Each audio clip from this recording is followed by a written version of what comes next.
Good morning. Ngasi se akhoi sagon se numit ko sagon se numit ki card ki message ape tang yeng minara se sagon se numit ko aham badan number se 25 le re ko hadi sagon se numit ki number se 2525 se koina green or blue color gi pen na khudang oi gumba de ibi be ko aduga color sina koina set pa ya ba se hangapan gumba kai gumba du maina set pi ba aduga mana chak thong badana sum yellow color gi pot ha ga di machu le ko machu se yum khuding ge available oina oi bani na hadi machu se maming ge na kitang ka thada bi bo ke no du ko adu du ma le re koina to ya ba se ko Gaham the card message mineral say the timing of a paying as a go.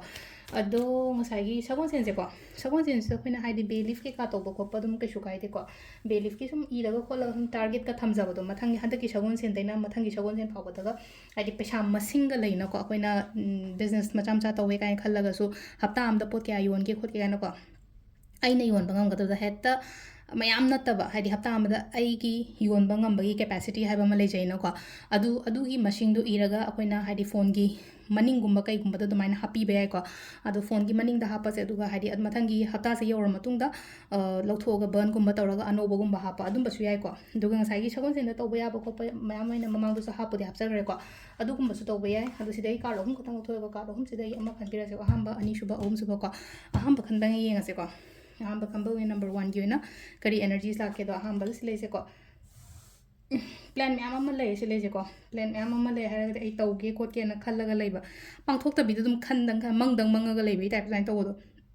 ado khona kai taw ya ga da gi hai kan se da ko haina khali ba to pangthok pi hari oina ba pangthok pi thabak se ko ngam na ba hai da ai ngam na ba ya de ko taw da ba ya de ko aina khallaga aina ai gi plan ai gi target lady ba kholi ba ma'am se phasana hari taw bi ba copy ba mother car oi ko number 2 ko number 2 se katang kaino oina lai ko positive oina lai ko ngasi se ko hadi khara positive oina lai hai ba ge athadi isha si da kening ba khoning ba phawro ko gumba natraga yam nungai na ga lening ba do ngasi se ka dum bagi energy sam lai ko number 2 khan bangai ki oina haraga de